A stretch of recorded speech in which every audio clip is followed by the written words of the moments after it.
Gina Paulus here with GenuineEssiac.com. Today I'd like to explain to you how best to store your Essiac herbs as well as the brewed tea. We'll start with the herbs first. When you store your herbs, all you need to worry about is keep them in a relatively cool, dark place. So putting them out in a car, leaving them on the counter where the sun might be hitting them, putting them in front of a blowing heater, all of those are no-nos.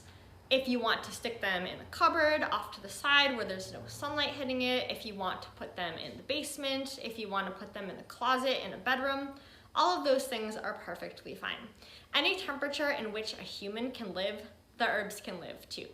So if it's 90 degrees in your house and you don't have AC, but you're living and you're doing okay, then the herbs are going to be fine.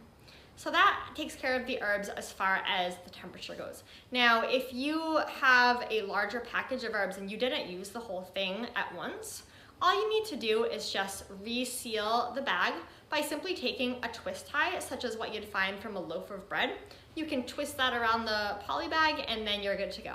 If you want to move them out of the poly bag into a sealed container, you may, but there's just no need for that. The packaging that it comes in is the perfect package to keep the herbs in for the up to 2 years after your date of purchase. Now, as far as the brewed tea, that should be stored in the refrigerator.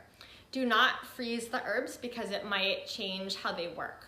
So if you are going to be on vacation, try your best to only make the amount of Essiac that you will need before your trip, because freezing the herbs is not suggested. And by the way, you also don't want to freeze the dry herbs. That isn't a good idea because, again, it can change how they work in your body. So as far as the brewed tea, once it is made, you can keep it in the refrigerator.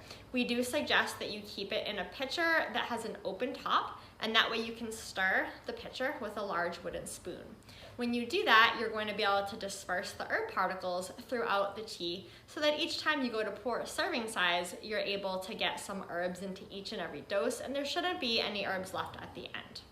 So as far as the type of pitcher, some people will tell you that you want to get some sort of bottle that's amber bottle in order to prevent light from hitting your Essiac. But here's the thing, there's no light in your refrigerator. So an amber bottle is not necessary. Don't fall for that myth. That just makes it overly complicated to store your tea, and it is not necessary. So any type of pitcher you'd normally use for iced tea is fine. And as I said before, the open top just makes it a little bit more convenient.